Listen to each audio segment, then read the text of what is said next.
Boa noite a todos, aqui quem fala é Thiago Lucena, discípulo do Moré André Klein Rosa, né, estudante de Torá e de Kabbalah, né, e o Moré tem sempre andado conosco todos os dias, né, dedicando a sua vida, o seu tempo, nos ensinamentos da Torá e nas revelações da Kabbalah, e super recomendo o grupo, né, o acesso ao mestre também.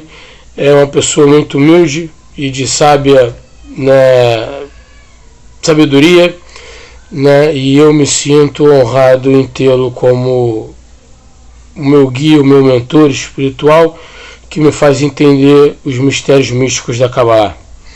Então, se você ainda não ouviu falar, né, recomendo que assista o canal do Moré no YouTube ou venha participar de uma aula conosco através do Google Meet pelo grupo do WhatsApp. Shalom a todos, muitas brahás e bênçãos e decretos doces.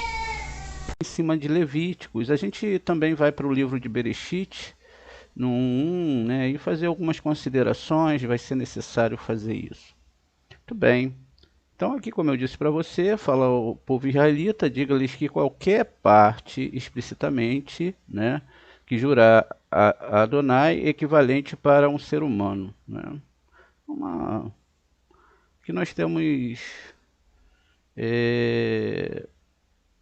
vai falar que da idade de homem, se for de 20 a 60 anos de idade, né, o equivalente a 50 ciclos de prata, etc. Todo um entendimento muito literalizado, né?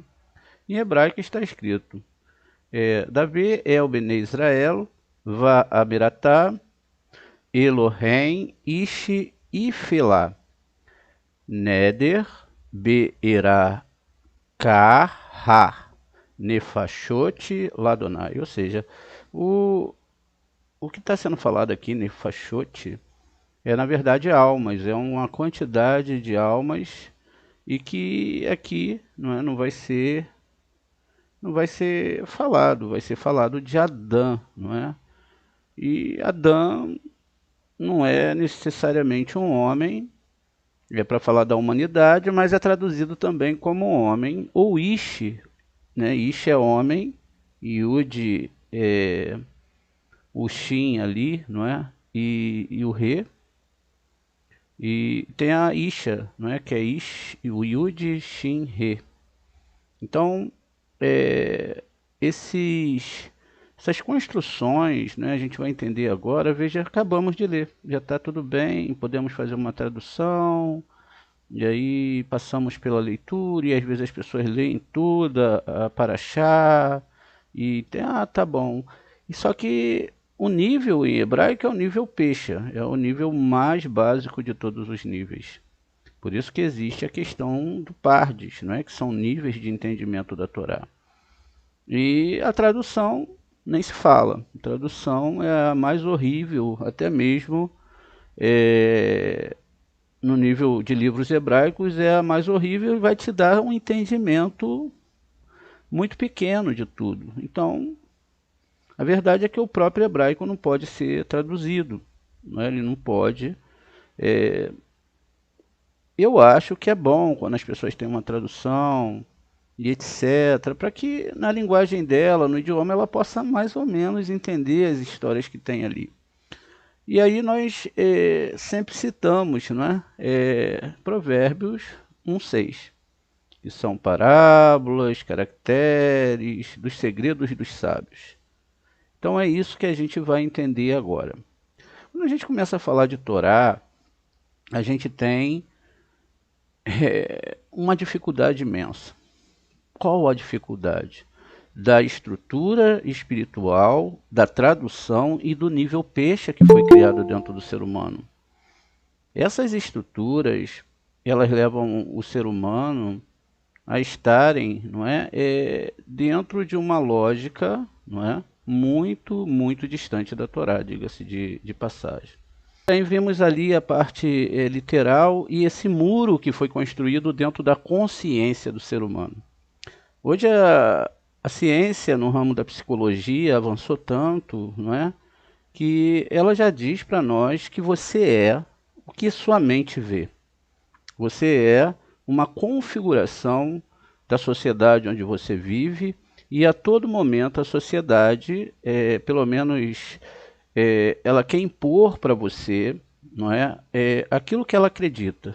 Geralmente são os líderes, as pessoas que são pessoas que têm mais proeminência dentro daquela cultura, elas então levam as outras pessoas a acreditar no que elas acreditam. Isso se vê muito no nosso país e se vê também em países, né, que são de ordens também religiosas diferentes, ordens que se mantêm uma intelectualidade diferente, e tudo vai ser, então, dentro do ser humano, não é? Isso, de uma forma geral, é lógico que todo ser humano não vai ser igual um ao outro, mas a ideia, quando é formada, ela então se torna um bloco dentro da pessoa, que pode ser um bloco positivo ou negativo, não é? E é incrível falar que o Eterno não está preocupado com nada disso, não é? Porque o Eterno, ele não precisa de nós para nada, nós é que precisamos do Eterno.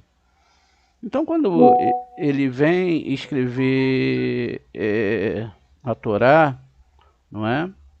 Ele vem dentro de um nível onde ele vai ter que, primeiramente, diminuir-se, não é? A Torá, o Eterno se diminui para trazer uma ideia do mundo espiritual. E aí, quando a gente pega uma tradução, e como eu descrevi para vocês, né, onde a pessoa se encontra dentro do globo, ela vai ter uma ideia da Torá e do que é espiritualidade diferentemente. E aí é que está o grande problema, não é? A gente vê que nas histórias da Torá, a gente tem um encontro fatal entre Rava, não é, e o serpente.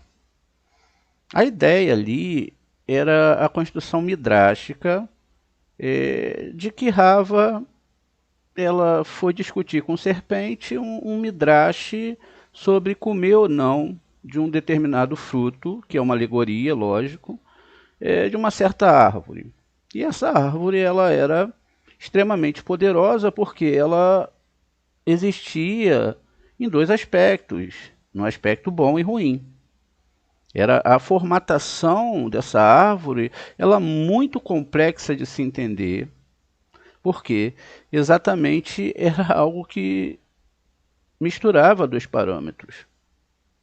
Então ela é convidada, não é, a experimentar aquele fruto, e aí tem-se que, no nível mais evoluído da Torá, que o Adão representa o lado direito do cérebro e a Rava o lado esquerdo, ou seja, masculino e feminino. Masculino, doação, e feminino, recepção. Então ela, ela estava ainda, quando a ordem foi dada para Adão, ela estava sendo construída, ainda estava naquele ser andrógeno, não é, misturado com Adão. Ela não pôde ouvir a ordem muito bem, ela não tinha chegado a um nível de entendimento da Torá onde ela pudesse ali construir uma discussão com esse serpente.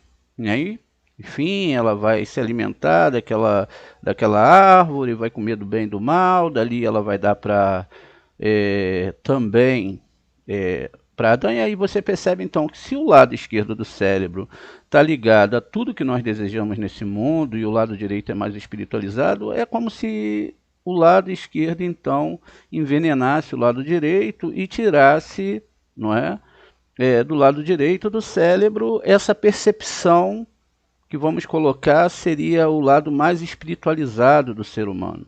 E aí se abandona toda essa espiritualidade e vai então para um outro parâmetro. Como nós somos formatados segundo o ambiente que nós vivemos, então a Torá vai explicar para a gente que lá na frente vão ser gerados dois irmãos gêmeos, Jacó e Esaú, que também representam dois aspectos mentais e espirituais. Porque tudo o que nós podemos perceber é através da mente. E aí nós já explicamos para você que, na verdade, eram dois idiomas. Esses idiomas, eles foram feitos exatamente com permissão do Eterno, isso não temos sombra de dúvida, mas que esses idiomas eles eram sopas de letras, enquanto o idioma hebraico ele se mantinha, ainda que após a quebra da Torá e também ter descido dos mundos espirituais, ele se mantinha hebraico, não é? Ou seja, a construção mental em cima dessas letras hebraicas, porque qualquer coisa diferente disso destruiria o homem. Então a gente tem esses dois níveis de letras, não é? Ou vários níveis de letras do nosso mundo que criam consciências e que foram tirados, não é, do hebraico. Ou seja, houve um acidente, esse acidente criou outras formas de letra. E as letras que são descritas, né, segundo a Torá, seriam as letras que vêm do divino. O que acontece é que houve ali uma coisa que mexeria com a intelectualidade humana. Enfim, então, com o mexer dessa intelectualidade, as letras assumiriam outros corpos, né? Vamos colocar o grego, porque o grego foi o grande inimigo do povo de Israel, né? Foram aqueles que mais se implementaram em ataque à Torá. E esse grego ele tem, como a gente sempre fala, ele é uma sopa de letras, não é? Misturadas do alfabeto gótico, o alfabeto gregolítico, o cirílico, o copto, o armênio e o etrusco, né? É natural, a gente vê isso no nosso próprio idioma, que nós temos uma sopa de letras. O português ele tem palavras gregas, na sua maioria gregas, hebraicas, algumas são hebraicas, na maioria grega, e outras palavras de outros povos também.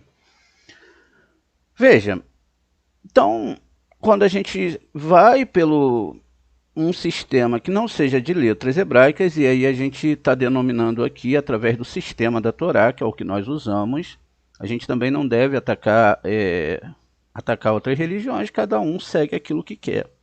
Isso significa então que se eu começo... não é que eu não possa falar grego, não é que eu não possa estudar o alfabeto grego, etc. Mas se eu começo a me implementar pela energia dessas letras e por aquele determinado povo, é lógico que amanhã, não é, eu vou estar configurado conforme, não é, os romanos, não é, ou todas as pessoas que também vão falar esse idioma e que estão espalhados aí pelo mundo, não é? Então, enfim, essa é a ideia. Então, o que acontece? Se eu pego a Torá ou o Taná e traduzo para qualquer um desses idiomas, logo a pessoa traz a sua carga cultural, sua carga, a cultura vai estar envolvida também religião, dogmas da própria família e etc. E eu acabo então manchando a Torá. Eu acabo então colocando meus ideais, a minha ideia, a minha emuná, como eu acredito, e assim eu acabo sujando a Torá. Eu não abro mão das coisas que eu aprendi até aquele momento e quero encaixar aquilo dentro da Torá. Veja, e aí é que está o grande problema, porque quando o Eterno ele conversa com Abraão, ele fala, olha, saia da sua terra, do meio da sua parentela e da casa dos seus pais. O que ele está dizendo com isso? Olha, abandone tudo culturalmente que você entendeu até agora, abandone também os costumes familiares e até mesmo aqueles costumes mais íntimos, não é, que você obteve na casa dos seus pais. No caso de Abraão, o pai dele era idólatra, etc., enquanto o próprio Abraão era um iconoclasta, um quebrador de ídolos.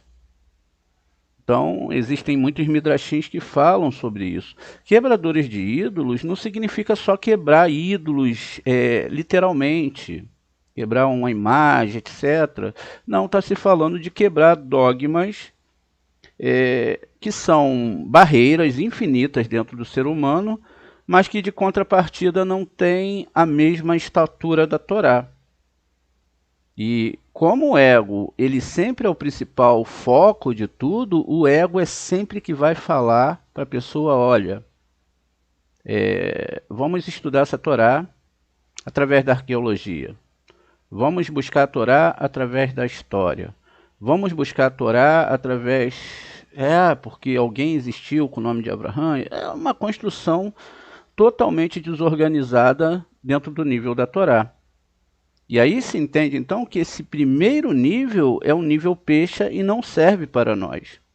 Por isso que quando nós lemos a tradução, ela estava muito errada, porque não se importa, conforme vão tendo as reformas linguísticas, o nosso idioma vai mudando, novas palavras vão sendo inseridas no nosso idioma e etc.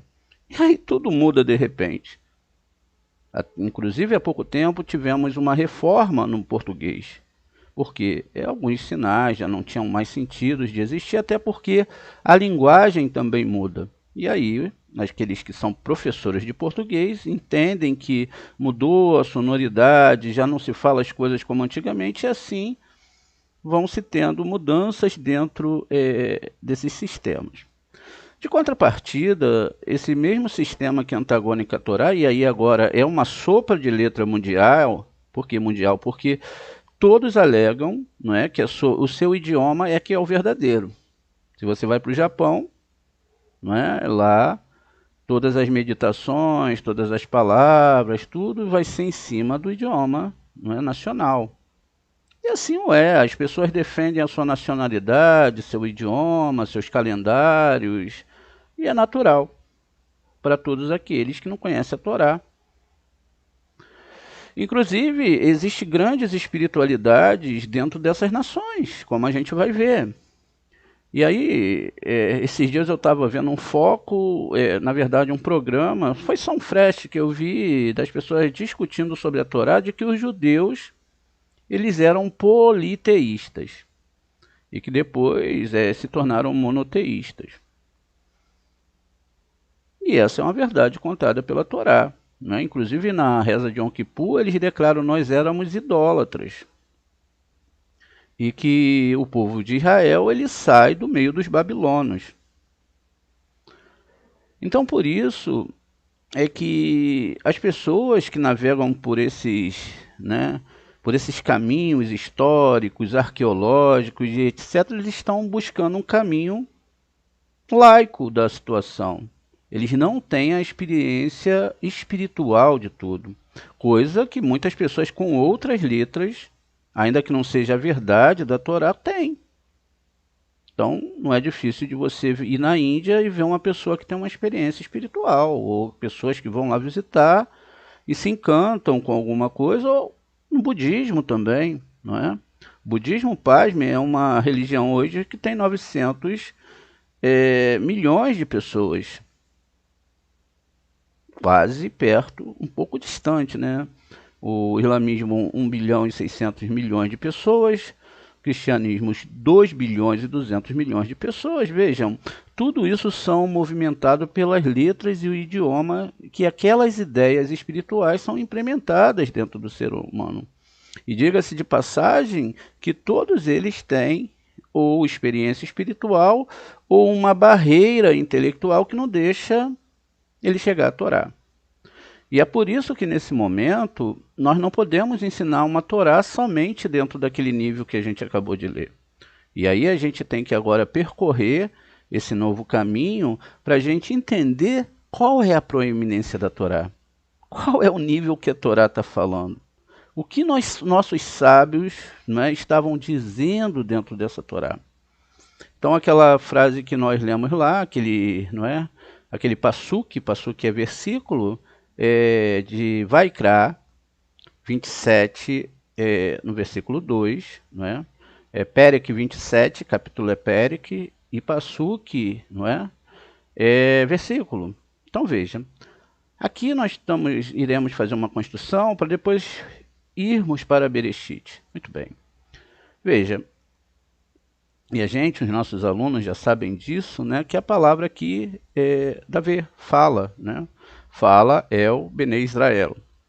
Fala aos filhos de Israel. Quando a Torá ela vem manifestar suas letras, ela não está falando de seres mortos, não é? Ela não está falando de seres sem vida, como está dentro da Torá. As letras negras, elas não têm vida.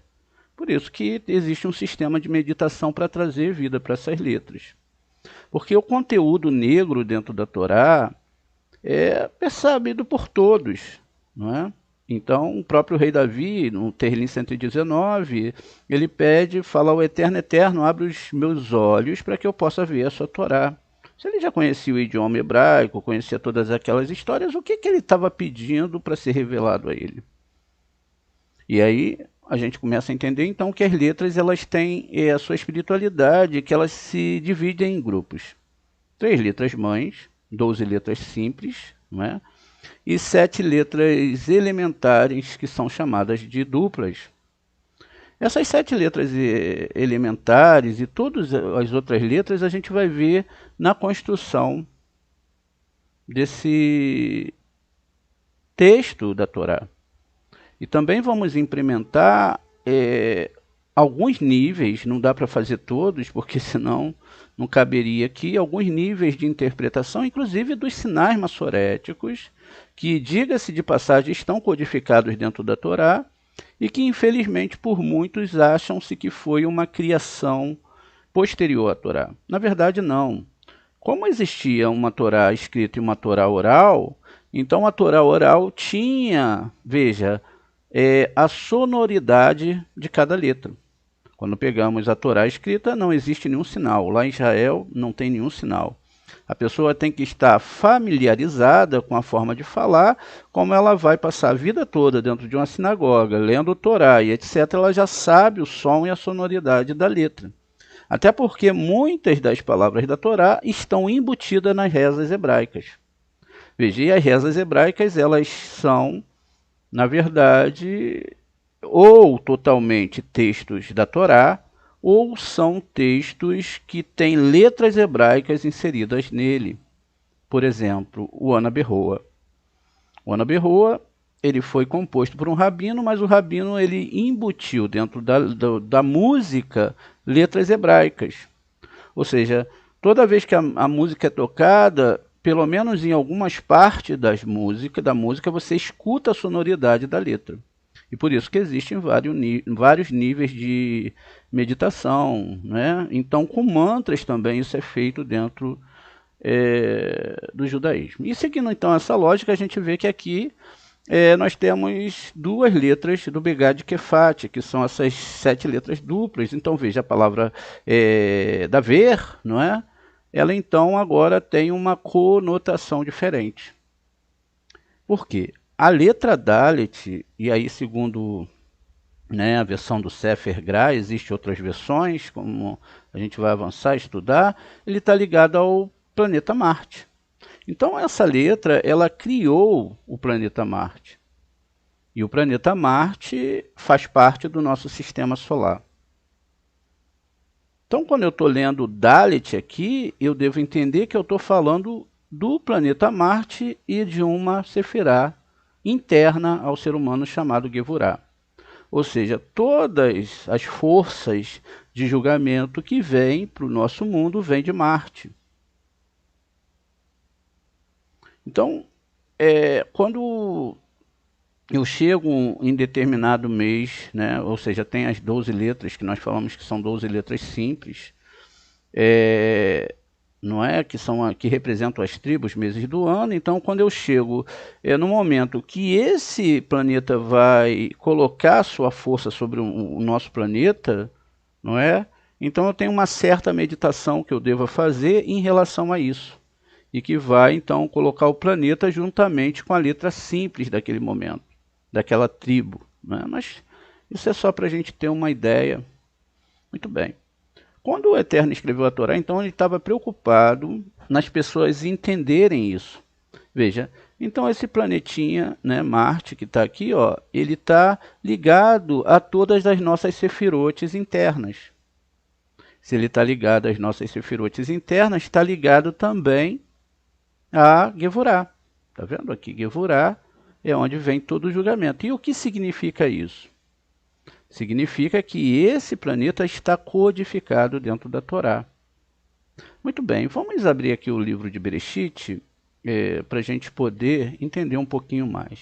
E a gente vai tentando construir aqui com vocês.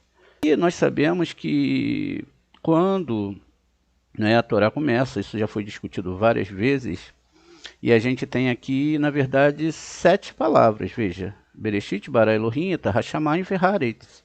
Então essas 7 palavras são os 7 planetas que incidem sobre nós, né, que vai ser discutido na aula que nós estamos tendo ali. Esses 7 planetas, eles se dividem em 28 letras que nós temos aqui. Essas 28 letras significam, então, as falanges da nossa mão. Cada lado tem 14 falanges. Então, veja, cada falange está ligado a alguma coisa. E quando você vai para o sistema planetário, esses planetas também estão ligados a esses dedos, não é? Ou seja, isso mostra que o homem é uma construção do Eterno. Mas algumas pessoas também não percebem que aqui está escrito, ó, Bereshit, ou seja, Bará, tá vendo? Shit, que ele criou 6, que são as 6 sefirot de Zerampim. E depois ele criou Bará, ele criou Elohims, tá vendo? Aqui a palavra Elohims, e essa palavra quer dizer que ele criou poderes. E nem sempre esses poderes são favoráveis, né? Eles não concordam em muitas coisas, às vezes, com o Eterno, e acabam, então, brigando ali, ou seja, querendo criar uma confusão no masal da pessoa. Então a pessoa nasce... Cara, só um momento, eu estou tentando aqui aumentar a letra para a gente ver aqui uma construção aqui. Deixa eu levar para o slide que vai ser mais fácil. Então veja, então o próprio Eterno ele criou os Elohims.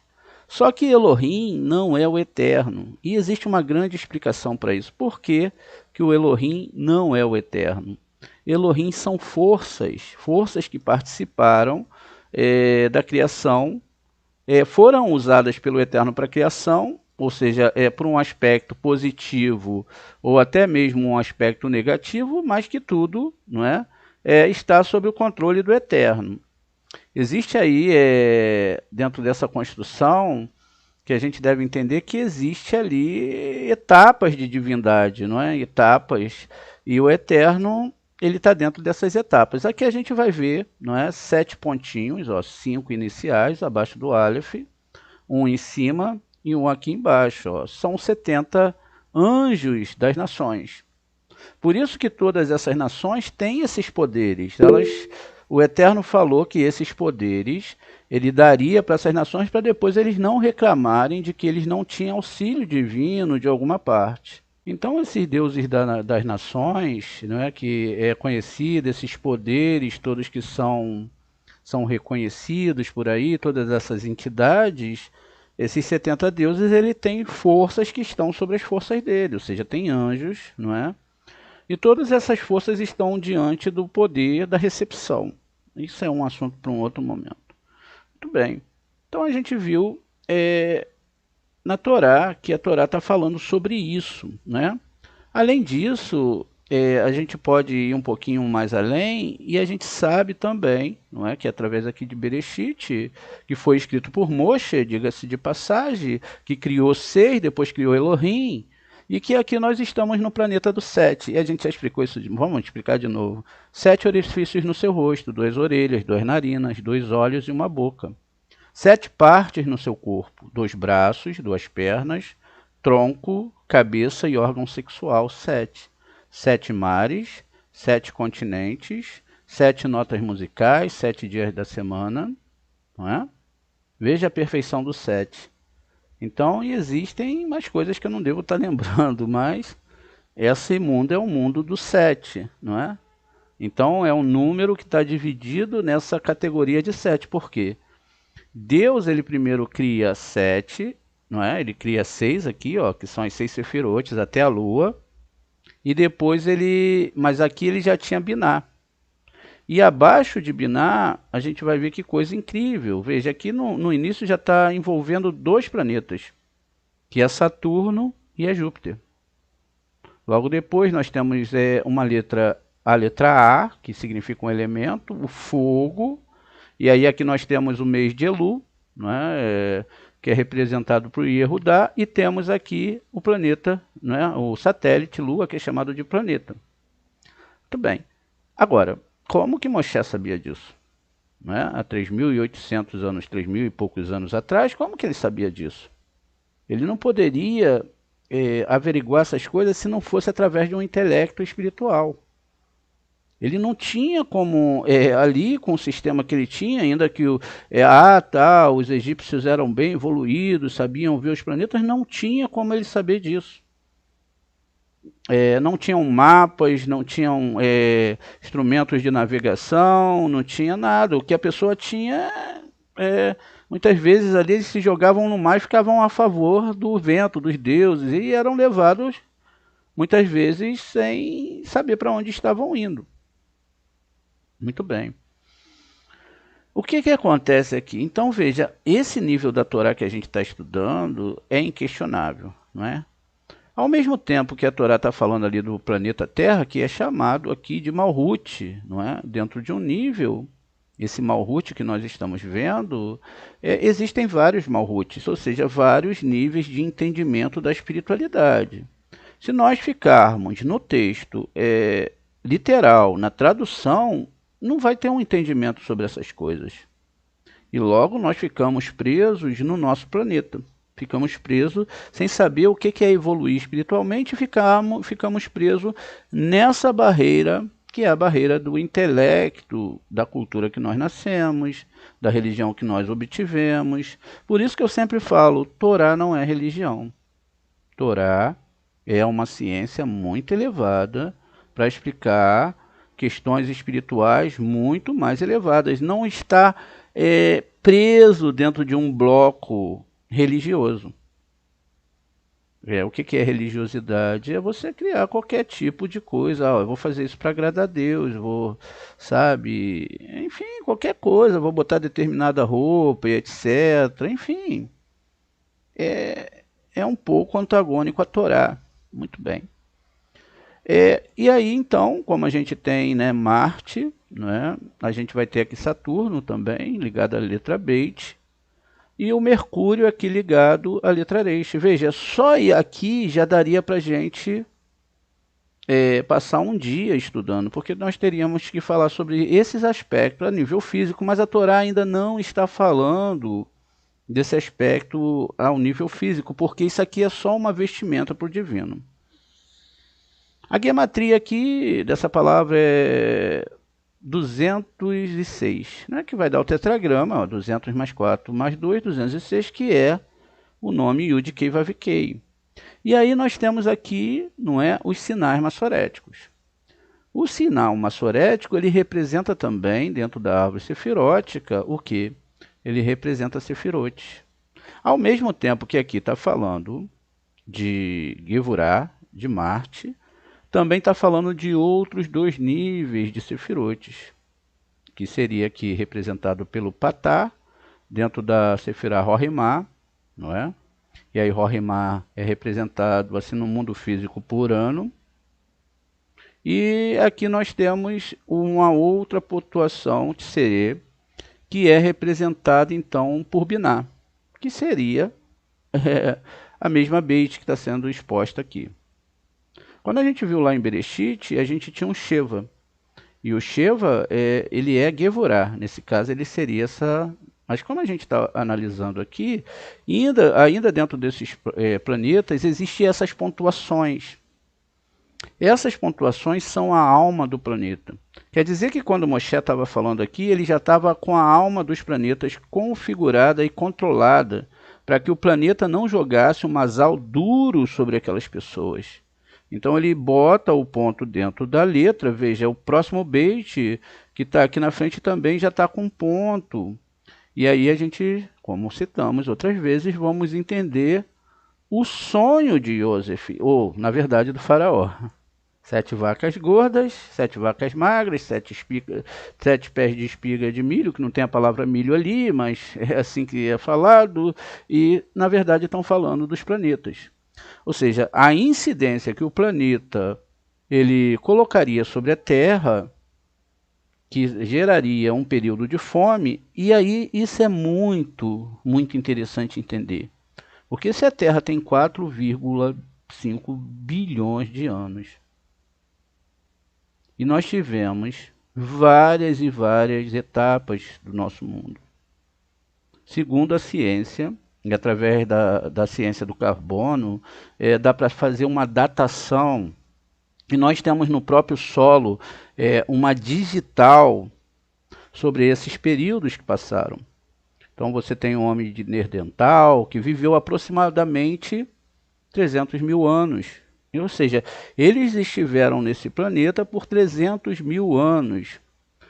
Acreditava-se que o Homo sapiens era o ser mais sábio, ou seja, era o único homem, o único ser que podia interagir, podia criar ali uma comunidade, viver em comunidade, por mais rudimentar e rústica que pudesse ser, era uma sociedade organizada.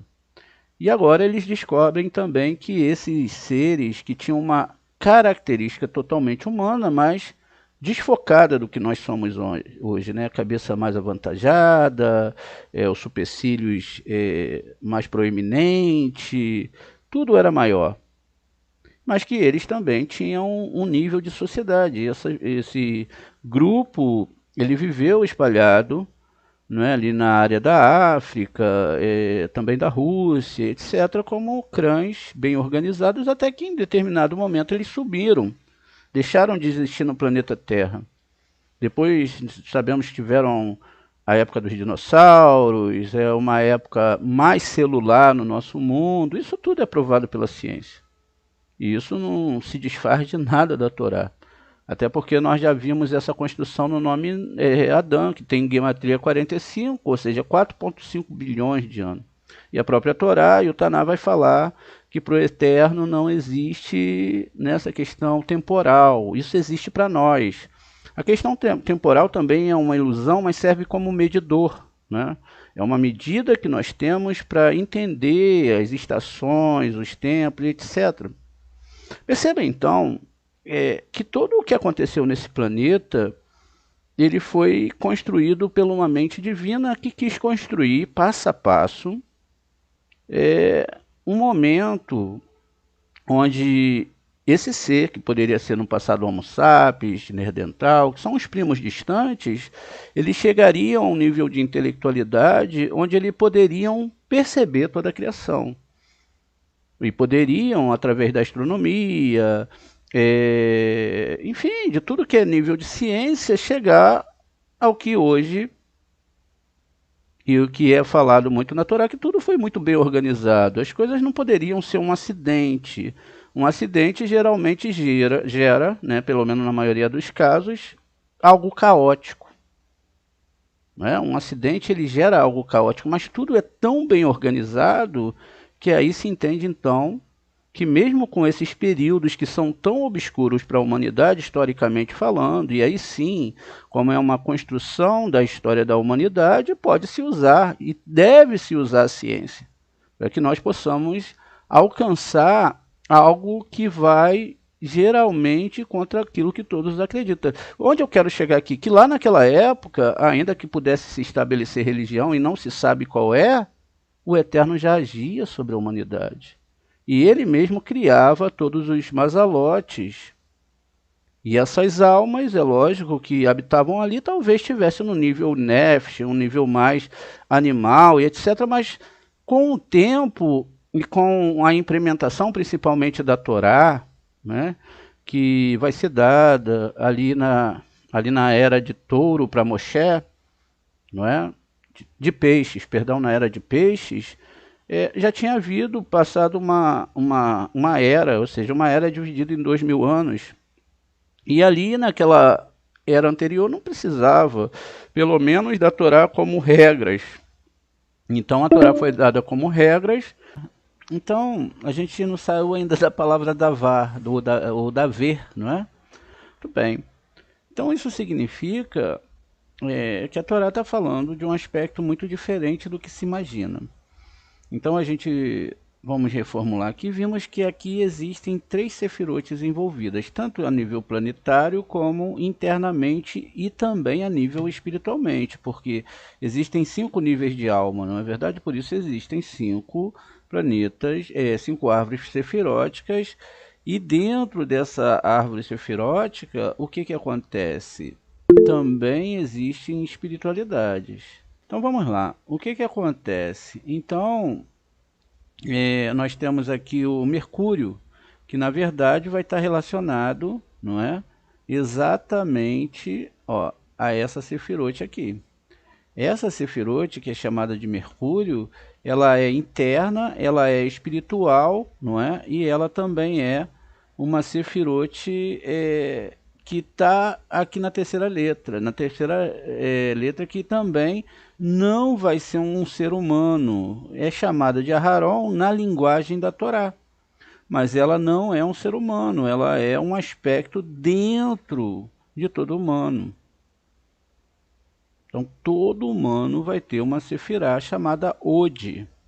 Essa sefirá chamada Od, e também a Netza, que é chamada Moshe, ela na linguagem da Torá, ela vai ser chamada aqui, ó, de pálpebras, não é? O que são pálpebras? Pálpebras são esses músculos que fecham ou abrem os olhos, tá vendo? Então, mas isso não significa que são pálpebras, isso é a linguagem dos ramos, não é?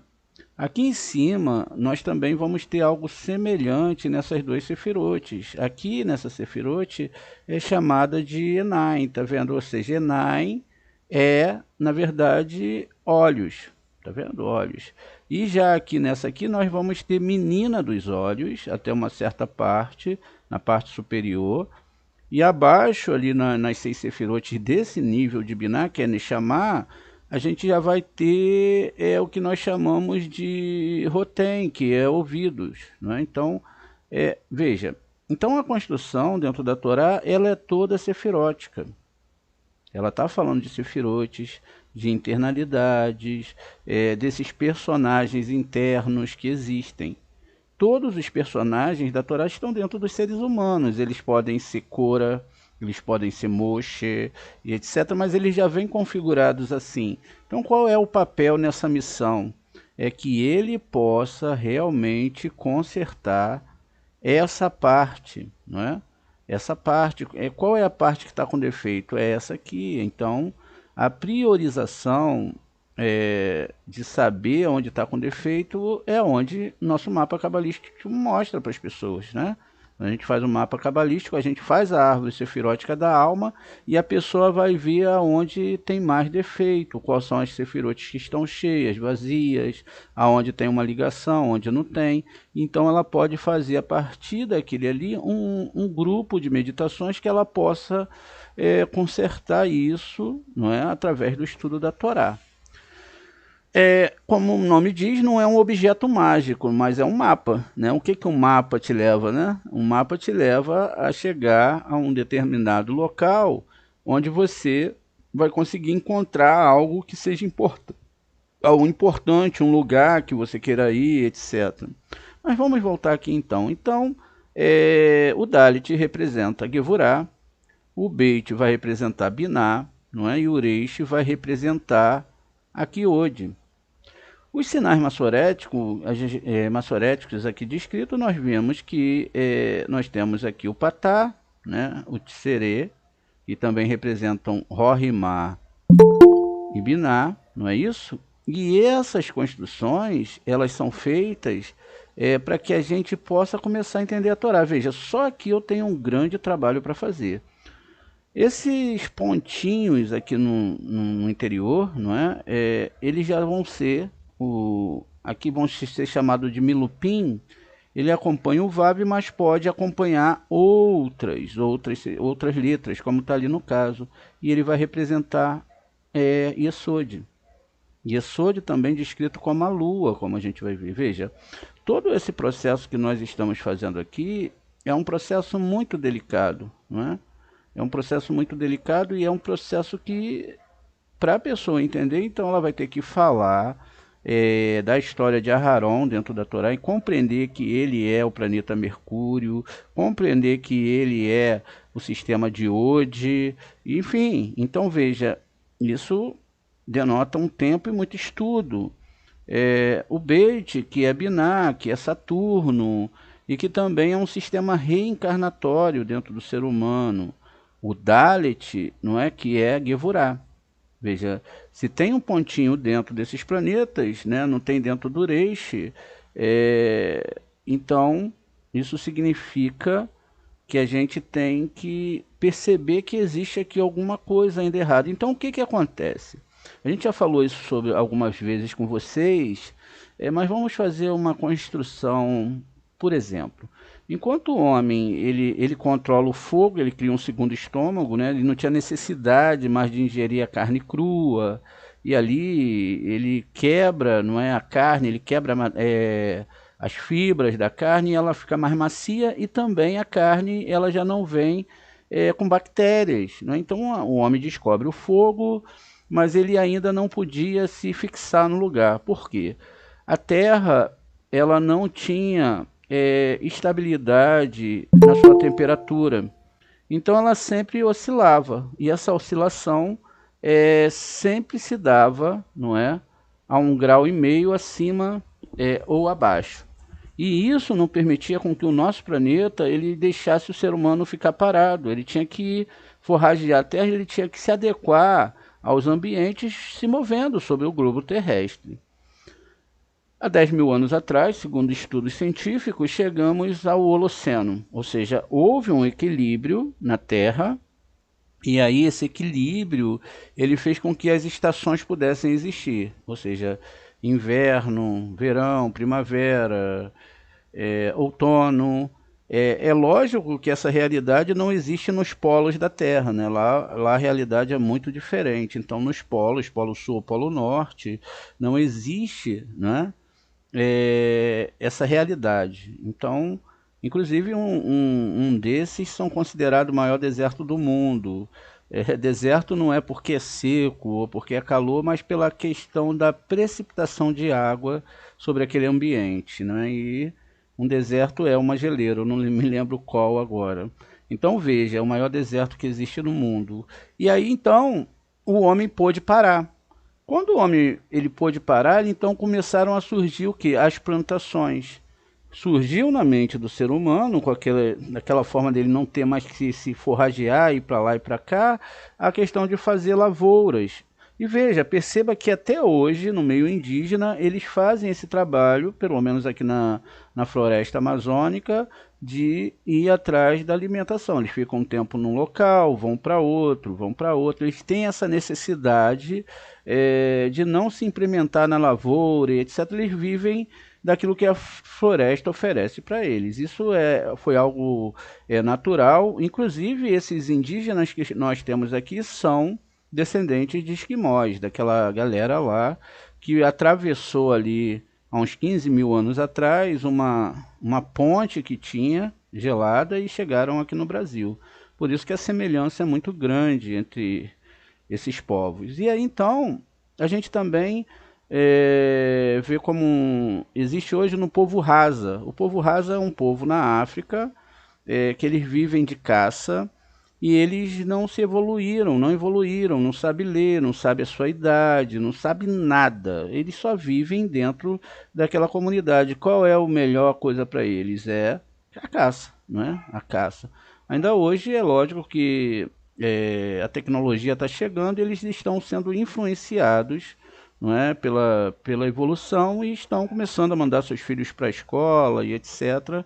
Isso significa que nas próximas gerações, assim como no meio dos indígenas, haverá uma mutação ali na cultura, e o que é natural. A mesma coisa aconteceu com o ser humano, conforme houve uma evolução, então ele pôde parar, então ele pode não criar, mas ele pôde transformar os objetos que estavam, não é, ao seu redor. Então eles começam a manipular o fogo, criando um segundo estômago. Lá atrás eles já tinham que ter ferramentas de caça, então essas ferramentas eram feitas através... Eles batiam na borda de uma pedra mais plana com a pedra redonda, eles criavam ali um sistema de caça, e assim foi se evoluindo. E, diferentemente do que se acreditava, né, esses neandertais, né, eles tinham cuidado com seus idosos e seus feridos. Eles não abandonavam, porque se acreditavam que eles eram como animais, ou seja, o animal estava ferido ali, ele é deixado, né, pelo resto pelo menos alguns animais, eu não sei se é a sua totalidade, mas são deixados ali para morrer, ele já não pode acompanhar o grupo. Nesse caso não, eles cuidavam desse ferido, desse doente, e isso mostra, né, uma organização de sociedade, uma questão sentimental, uma importância. Então, quando chega nesse Holoceno, há esse equilíbrio, isso aconteceu há 10 mil anos atrás, a gente tem então equilíbrio nessa questão, não da temperatura da Terra. Tanto é que hoje está se falando muito nisso. Se a Terra ela sobe 1,5 graus do que está acostumado nos locais, etc., isso significa que vai haver um efeito dominó. Ou seja, pode ser que pode ser não, vai acontecer, as geleiras vão derreter e vai ter catástrofe para tudo que é lado. O mundo vai sair da formatação que está nesses 10 mil anos. É porque nós chegamos agora, no que já falamos para vocês, no antropoceno. Ou seja, o homem ele está interagindo e fazendo desmatamento, cavando encostas, derrubando árvores, poluindo os rios, mares. Então, isso está muito, muito proeminente para acontecer.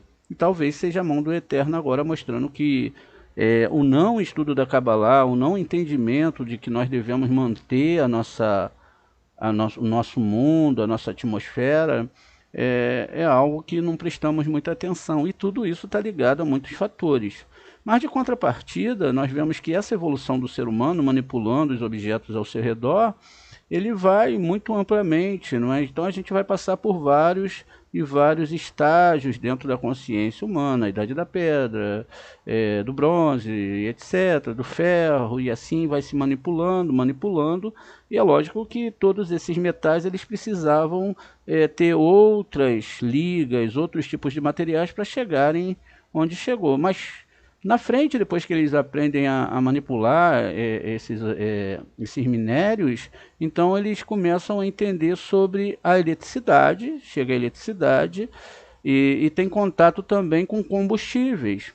E o combustível que vai ser usado vai ser o combustível fóssil, né? Ou seja, aquele combustível que são restos de vegetações, de animais, e etc., etc., que vai ser o super necessário para agora o homem usar, pelo menos por um período, porque não se sabia extrair e guardar a luz do sol, e ali ainda não... Foi o modo que eles encontraram para fazer com que chegasse a era industrial, dos carros, a era dos helicópteros, aviões, foi ali. Veja, tudo realmente criado a partir de uma percepção e de uma manipulação de onde o homem vive. Veja, tudo isso só aconteceu depois que aconteceu esse Holoceno e o homem pôde então ter mais conforto, não é? Ele não precisava mais sair 2, 3 dias para caçar todo dia, ele podia ficar parado, ele podia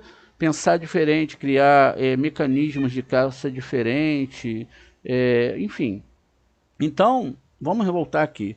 Tudo isso foi uma participação dos próprios planetas, né, em relação à própria questão do que a divindade jogava sobre a Terra. Então, éramos manipulados pelo divino, não é? A evoluir, a evoluir. Qual é a ideia da evolução em si? Se nós somos almas que fomos ligadas a esses mundos superiores, não é? E qual era a ideia de evoluir? Era que houvesse um CRI, onde as pessoas pudessem perceber o divino. Veja, era natural que antigamente as pessoas fossem politeístas, porque eles olhavam para o Sol, para a Lua e etc. Enfim, ali eles tinham o que eles acreditavam ser deuses, não é? Inclusive o Sefer Yetzirah, a gente vai ler ele na aula da tarde, vamos ler o capítulo 5 ali, que vamos falar sobre as letras duplas ou elementares, e a gente vai ver que vai ter descrições de seres andrógenos, não é? Seres andrógenos são muitas vezes descritos como alienígenas, robôs, ou seja, qualquer construção que tenha uma forma humana, mas que sejam diferentes, não é? Então a gente poderia falar que mesmo esses seres que viveram lá atrás eram tidos como andrógenos, uma coisa diferente realmente do que nós somos hoje. Mas perceba que logo depois a gente vai ler, né, que existem outras questões envolvidas ali. Muito bem. Então a gente percebeu que para se fazer um estudo da Torá, a gente não pode ir só no que está escrito e traduzido. Por isso a necessidade de se aprender cada sinal massorético. Veja, o que nós estamos falando aqui, Moré?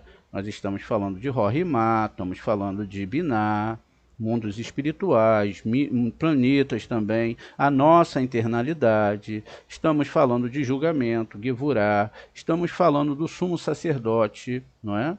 Porque o sumo sacerdote vai representar aquele nível onde a pessoa vai fazer o seu trabalho espiritual para o eterno, que não é um trabalho espiritual de matar nenhum animal, de, sabe, não é nada disso.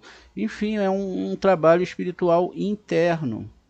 Ou seja, e aí você vai precisar também da Lua, veja. Então, esses sistemas que nós mexemos aqui eram um de direita e o resto aqui, ó, era todo de esquerda. Tá vendo? Exceto por Yesod, que é a parte central. E tudo isso só pode ser mexido através do estudo da Torá aqui. Então a gente também vai entender que existem duas Torás, a Torá de Zerampim e a Torá de Malhut. Por isso que aqui fala-se que o Zohar está aqui. O Zohar Kadosh está aqui para explicar essas coisas para a gente. Porque agora veja, olha o salto mental que nós demos aqui. Olha a compreensão, não é? Nós temos um sistema que vai ser parametrizado pelas 12 tribos, que são na verdade 12 meses, que na verdade são 12 letras hebraicas, ou 12 níveis de espiritualidade, que é sistematizado, não é, pelo sistema solar. Ou seja, tudo que nós temos aqui hoje, não ele é inserido na nossa questão por esses planetas, onde nós vivemos também num planeta, e esse sistema solar, ele tem uma sincronia, ele tem uma questão dele funcionar, ó, todos os anos, trazendo o quê? Trazendo para o nosso planeta, não é? Uma construção, veja, uma construção que seria impossível. Veja, nós estamos no meio do nada, assim, é lógico que existem outros planetas no sistema solar, mas no meio do nada a gente está protegido, veja, pelo cinturão de asteroides. Isso faz com que a Terra ela não possa de forma nenhuma, não é, ser atingida por esses asteroides. E toda essa sincronia que existe aqui, ó, exatamente defendendo aqui o nosso planeta, ele existe por quê? Porque Deus criou isso, e esses são, na verdade, os personagens da Torá. E aí você fala, e os personagens maus, Moré? Os personagens maus, a gente sabe que existem espíritos maus, a gente sabe que existem almas ruins que se desencarnam e vêm aqui, não é, trazer mal para as pessoas, mas se ela vem é para trazer aquilo que a pessoa plantou. Você não pode receber aquilo que você não plantou, não é? Mas tudo está configurado aqui. Veja, a gente viu aqui dentro da Torá essa configuração, tá vendo? E todo ser humano vai estar participando de quem? Aí eu vou perguntar para você, era quem que estava lá no passado, no homem, na evolução humana? Era quem? Era os indianos? Eram os chineses? Existia essa separação racial? Era um povo mais especial que o outro? Era isso, era aquilo? Não, não era. Eu estava vendo agora uma reportagem sobre um povo, deixa eu até mostrar para vocês aqui, foi muito bonito, porque parece que as coisas vêm na hora, né, que a gente precisa. Então é um povo que eles se adaptaram, por quê? Eles vivem num local de mar, não é? Então eles tiveram que ter uma adaptação na sua biologia, e eles acabaram então avançando nessa biologia, e essa biologia fez com que eles recebessem essa biologia, ela fez com que eles, não é, ficassem, né, o povo Bajau, achei aqui. Então veja, então esse modo de vida que eles tiveram fizeram com que eles pudessem ter uma mutação genética que mora no mar. Então eles têm aqui, ó, uma construção dentro desse nível, ó, veja, as criancinhas tudo dentro do mar, não é? E essas criancinhas, elas estão, não é, aqui, ó, vivendo no mar, mergulhando, enfim, aqui é um anúncio, né? E aí comparando aqui com a pessoa que mergulha e tem que botar máscara, eles não precisam disso, veja. Aqui, imagina essa distância aqui da ilha, eles vão, né? Ali, talvez mergulhando, ou barco, não sei, mas eles vivem assim, né? Olha a vila de casas no meio do mar. E eles tiveram que se adaptar. Por quê? Todos os dias eles convivem com isso, né? Aqui tem uma parte aqui, o baço, né, que estava envolvido nisso, aí um cientista aqui mostrando e etc, essa questão que houve com eles, enfim, então é assim que eles vivem. Isso são chamados de casas de palafitas, né, que vivem sobre o mar. E é uma coisa muito interessante de se ver, né? Ou seja, a mesma coisa que aconteceu com o ser humano. Ele foi evoluindo aqui, mais uma ilha aqui no meio do mar, ó, acima do mar. Eles foram evoluindo, até que puderam, não ir mais profundamente nessa questão do mergulho, viver mais envolvido com a água. Veja, essa mudança aconteceu aqui por quê? Por causa das dificuldades e do que eles tinham naquele momento. Alguma coisa fez com que não deixasse eles morassem ali naquelas ilhas, e eles tiveram então que usar o meio que eles estavam. Então perceba, se havia desde o passado um masal para todas as nações, porque Deus ele gosta da diversidade, ele não gosta que todo mundo seja igual, porque se fosse assim ele faria a gente tudo igual, não é? A gente não tinha nenhuma personalidade diferente, não tinha sonhos diferentes, não tinha nada disso. Então, mas ele faz as pessoas diferentes. E cada vida que nasce aqui, agora sim a gente entra um pouquinho mais adentro aqui, vai depender do masalote de um planeta. Ou seja, também de uma sefirá interna. Se uma pessoa tem mais Gevurah, é porque ela está ligada mais a Marte. Não é? E Yesod a gente chama de Saturno, mas já é espiritualidade pura. É só uma implementação aqui no nosso nível, mas já é espiritualidade, e o Mercúrio também vai estar passando por esse processo. Logo aqui depois, a gente está pulando aqui já para mostrar para vocês, nós temos aqui aquilo que nós chamamos de ar dentro da Torá. E a gente vai ver que durante alguns processos onde os nossos Neviins, né, ou nave no singular, Neviim no plural, eles tinham visões. E as visões eram sempre, por exemplo, Ezequiel, vinha um vento, não é? E veio um fogo, e etc, e etc. A percepção pode ter sido aquela, mas a ideia é que eles estavam falando das letras hebraicas. Então, quando ele falava que viu um vento, ele viu a letra Aleph. Essa letra Aleph estava vindo do norte, por quê? O significado da letra Aleph é A, e o vento é o ar em movimento, né? E logo depois aqui, que a gente vê a letra Aleph, não é? A gente tem a letra Lamed. E a letra Lamed vai representar exatamente a última tribo que nasceu. E aí a gente vai ter duas organizações de tribos, como a gente vai ver na aula mais tarde. E é incrível, não é? Como as coisas são perfeitas dentro da Torá. E uma questão não confunde a outra. E a gente vai entender o porquê. Muito bem. Então aqui eu tenho, na verdade, aqui com Benjamin, eu vou ter exatamente aqui o mês de Tisherei. Veja, aqui eu tenho, ó, a letra é T e ler, né? Tá estranho aqui. Então veja, é tsere, é porque não tá aqui com a letra certa, por isso que eu achei estranho. Então aqui vai estar com Tav, mas é Tsadik, tá bom? Deixa eu consertar aqui. Muito bem. Deixa eu botar aqui a letra tá, Tsad, né? E não a letra que está ali. Espera um instantinho. Muito bem.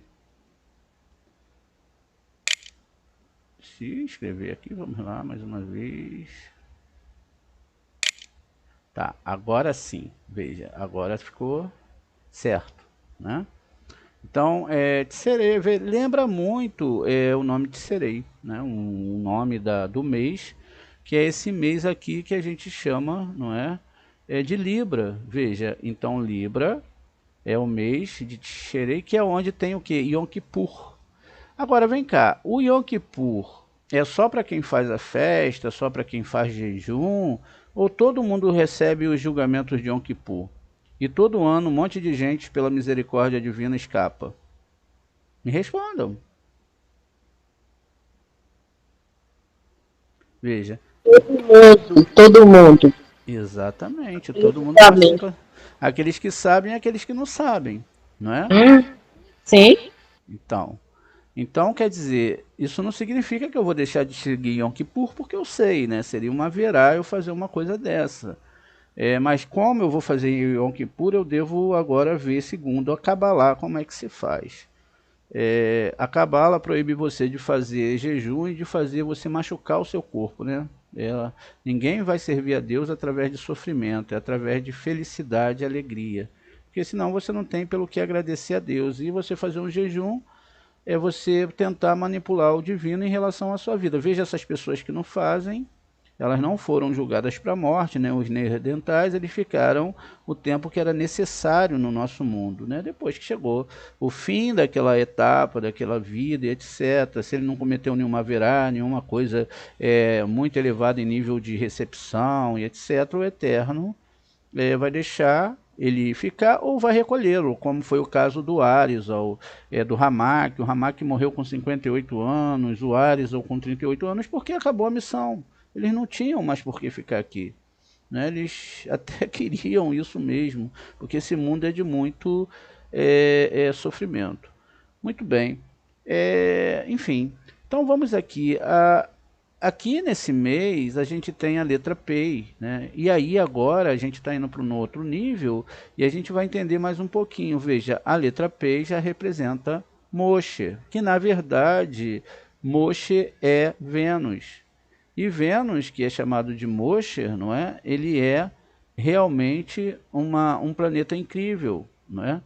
Tá até aqui o planeta, eu estou procurando. Veja, então veja, aqui eu tenho Vênus, tá vendo? E Vênus, juntamente com Mercúrio, veja, quando o Moshe foi para o Egito, ele tinha que idade? 80 anos, tá vendo? 80 anos. E o seu irmão tinha 83 anos. Foi quando eles foram presente o faraó. Mas aí a gente vê os filmes de Hollywood, a gente vê, né? Às vezes um cara mais novo, etc. Não, ele tinha 80 anos. Na nossa cronologia, na nossa idade, isso é uma pessoa que já não está nem conseguindo andar quase direito, está bem debilitado, tanto física quanto mentalmente. Mas isso não significa isso. Isso significa que ele, na verdade, é o planeta aqui Vênus, tá vendo? Que vai representar dentro de nós a Sefirah Netzah. Por isso que várias vezes quando a gente vai ler o Terrilim, tem lá a palavra Netzah descrita e todas as Sefirot estão descritas dentro da Torá.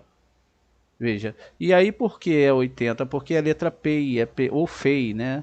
A letra P ou Fei, ela é 80. Ela tem esse valor gemátrico, tá vendo? Enquanto a letra Lamed, que está aqui, ela já vai representar Benjamim. E Benjamim vai ser essa ligação aqui na árvore sefirótica. Veja, para que a gente possa entender pouco a pouco, ou seja, esses níveis de entendimento, eles têm que funcionar, não é? Tá vendo? Sem Benjamim, não é? Não existia de forma nenhuma, não existiria de forma nenhuma Yom Kippur. E também teria um grande problema, porque foi o próprio Benjamim, que está aqui ligado, não é, com a letra Lamed, é o próprio Benjamim que é responsável por Yom Kippur, ou seja, o último filho de Rahel. Então, ele está aqui, nessa ligação aqui, ligando quem? Yesod, que é José, aí aqui nós estamos a história de José, que recebeu uma túnica talá do seu pai, e os irmãos ficaram com ciúme. Quem eram os irmãos? Benjamim ainda não estava lá na hora, mas a túnica talá é quando a lua está cheia. Quando a lua ela está cheia, ela é muito linda, não é? E ela é que vai representar a Sheriná, num certo aspecto, então, que é a letra Tav, então ela vai representar a Sheriná. Isso significa que os irmãos eram seres temporais, eram temporalidades.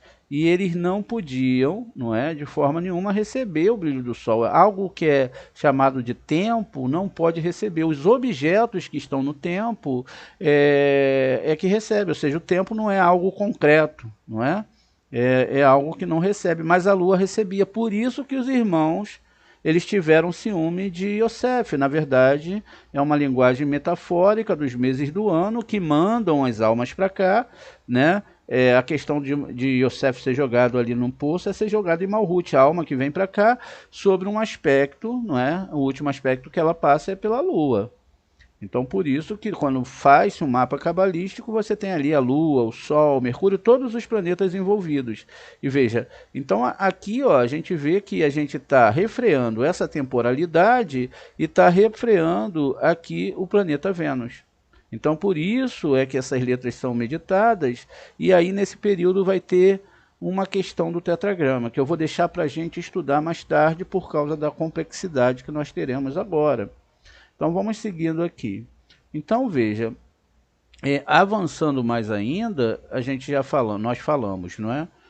Dessas letras, agora Benjamim, uma letra que é o ar, que na verdade no sistema não significa que é só o ar, mas um sistema espiritual. E a tribo de Benjamim. Logo depois nós temos a repetição aqui de Saturno, ou Biná, não é? E agora, outra coisa que a gente deve observar é que cada um desses traços também está falando, né? Estou falando de Aleph ali, já ia esquecendo do sinal maçorético abaixo da letra Aleph. Então, ali tem 3 pontinhos, e esses 3 pontinhos, não é? Que é chamado de Segol, e esse Segol, então, ele representa, não é? Exatamente os 3 patriarcas. Veja que eles também têm a formatação de 3 planetas, não é? Esses 3 patriarcas, eles são referenciados como a própria Sefirah Hesed. Então veja, o Aleph, não é, está sobre essa parte aqui de Hesed. Moré, quem é Hesed? Hesed vai ser o planeta Júpiter. Veja, e mais, isso funciona em 2 polos, não é? Um polo do planeta, um polo interno e um polo espiritual. Isso significa, então, que eu devo olhar tudo sobre uma expectativa dos níveis de entendimento da Torá. Ou seja, na verdade, existem 4 polos, porque existem 4 níveis para se entender a Torá, chamado Pardes, e a gente já explicou para vocês que esses 4 níveis também, dentro de cada um, existem 4 níveis. E aí é que está a grande sacada. Se existem 4 níveis, então eu posso entender a coisa de 4 níveis. Por exemplo, Moré, quando o senhor fala literalmente ali, vai trazer uma ideia, não é? Uma educação para nós, uma educação midrástica sobre o aspecto daquele texto ali, não é? Nessa forma, mas eu tenho aqui, ó, agora que Avraham é Júpiter, e não é nada mais que isso.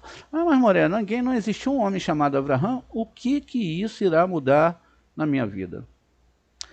Moré, mas e os méritos? Os méritos são do próprio Eterno, tá entendendo? O Eterno é que tem mérito de tudo. Qual é o nosso mérito? Nenhum. Ele que é Senhor de todas as coisas, Ele que é Rei sobre todas as coisas. Qual o mérito que nós temos? Quem é que dá tudo para todo mundo? Quem é que alimenta os mundos espirituais? Quem é que faz tudo se mover? As águas do rio, os mares, a vida no fundo do mar existem em profundidade que nós nem alcançamos. E quando vamos é para matar, capturar, destruir. Quem faz os rios correrem aqui no nosso planeta?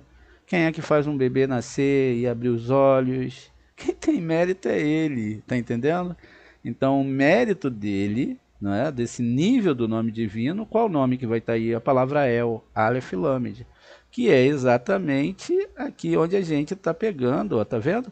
Então quer dizer que aqui não é, fale para os filhos de Israel, aqui está falando de uma Sefirá, amor, sim, o nome El, que está aqui também com o sinal maçorético, designando o nome que está dentro lá do nível de Hesed.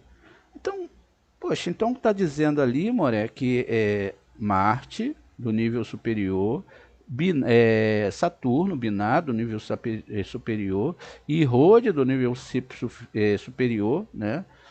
Estão falando com as sefirotes abaixo que Hashem, que é o misericordioso, que o único que é tzadik, o único que é justo, o único que tem mérito é ele? Sim. Ele é o único todo bom. Ele é o único todo poderoso. Ele é o único que tem mérito. Não existe ninguém que tem mérito a não ser ele. O mérito que nós temos é pequenininho, não é? É um méritozinho assim. E nós temos esse mérito justamente, não é? Porque nós nos empenhamos em estudar a Torá, entender essas coisas. Se não fosse isso também não tínhamos méritos. Então por isso que quando acontecem os milagres, as coisas são por quê? Pelo estudo da Torá.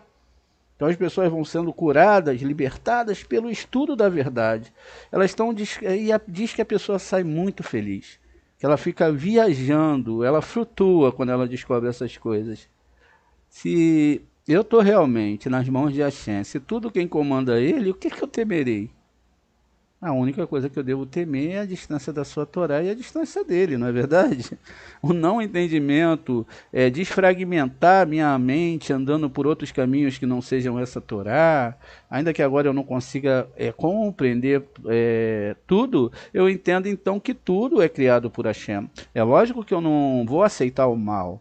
O mal que está nas pessoas, né, não deve ser trazido a uma nulidade, uma neutralidade perante mim. Não, eu tenho que ensinar a pessoa que ela está errada, não é? Nossos filhos, nossos irmãos, mas não ao ponto de me meter na vida das pessoas, não é? Porque também existem tribunais celestes aqui no nosso mundo e nos mundos superiores e nos mundos inferiores. Cair no tribunal do nosso mundo é muito ruim. Mas aqueles que não caem nos tribunais aqui, cairão nos tribunais inferiores. Aí, meu amigo, vai ser muito difícil para a pessoa. Mas vamos continuar aqui, então. Então, veja que essa construção é muito bonita, né? E logo depois vai se repetir de novo, não é? A Sefirote aqui, ó. Beit, que é Saturno, Biná, não é? E que também representa a primeira letra da Torá.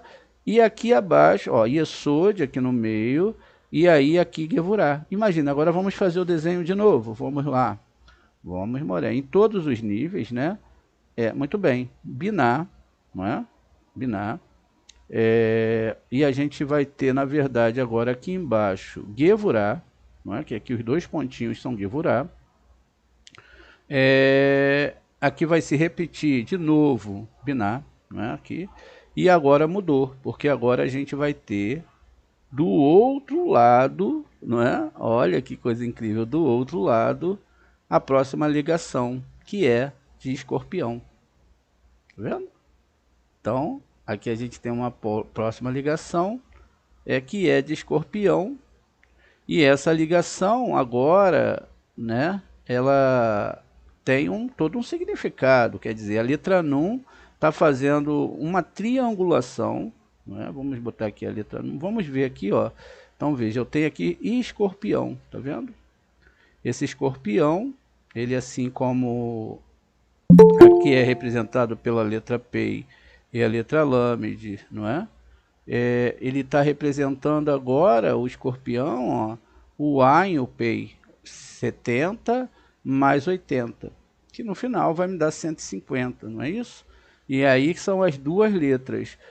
O Pei aqui, ele é o planeta, não é? E o Ain é a temporalidade, tá vendo? Então, essa é a descrição aqui. Então, o Pei representa o planeta, não é? E aqui, o Nun representa a temporalidade, ou seja, o Masal daquele momento. E aí o que acontece? Vai fazer essa ligação aqui, ó. A letra Num, ela vai ter que estar aqui do outro lado.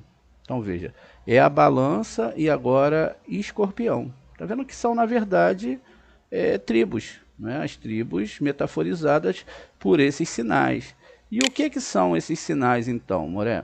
Esses sinais, na verdade, essas ligações são as partes diagonais da árvore sefirótica, e são aqui, eu esqueci de falar com vocês, são aqui as constelações. Tá vendo? Então aqui eu vou combater com o planeta essa constelação, a constelação de Libra, não é? Que vai me mandar um Masal. Então o que a Cabala vai me ensinar? Eu ter o teclado para combater esse sistema de masalótico aqui, tá vendo? Que aí o corpo dos planetas, eles incidem sobre mim, querendo me criar o caos. Quando a letra ela tem o sinalzinho dentro, então o caos foi controlado, ou seja, a presença divina, o nome divino que é daquela letra está ali dentro. E aí agora a gente falou aqui da letra Num, de Escorpião, então, e depois a gente vai falar das permutações dos nomes divinos. Muito bem. Então eu chego agora aqui no Yud, no próximo Yud, tá vendo? E ali debaixo do Yud eu vou ter um Irik, não é? Um Irik, o Yud, ele vai representar também uma temporalidade, um mês do ano, e ele vai também representar uma tribo. E também, como nós conhecemos, ele vai representar um signo, que na verdade é um sinal. Então o Irik, não é? Ele vai representar exatamente aqui, nesse caso, essa Sefirote aqui de Netza, tá vendo? Essa Sefirote que também é chamada de Moshe e que na verdade também é simbolizado pelo Vênus, pelo planeta Vênus, pela minha configuração. Veja, uma coisa dentro da outra. A gente tem uma alma dentro de um corpo. Então, o ponto que é colocado dentro da letra é a alma. O corpo, a incidência do corpo do planeta, ele é terrível. Tá vendo? Por isso que Deus fala, aqueles que me encontram não terão Masal. E nesse caso aqui, a gente vai estar no mês de Elu, né? O mês de Elu é um mês muito especial, que é o mês quando Deus sai com a sua presença divina na totalidade. E aí, nesse mês, nós usamos o Reish e o Yud. O Reish é o planeta Mercúrio, o Yud é o Masal, para contrapor a força desse mês, não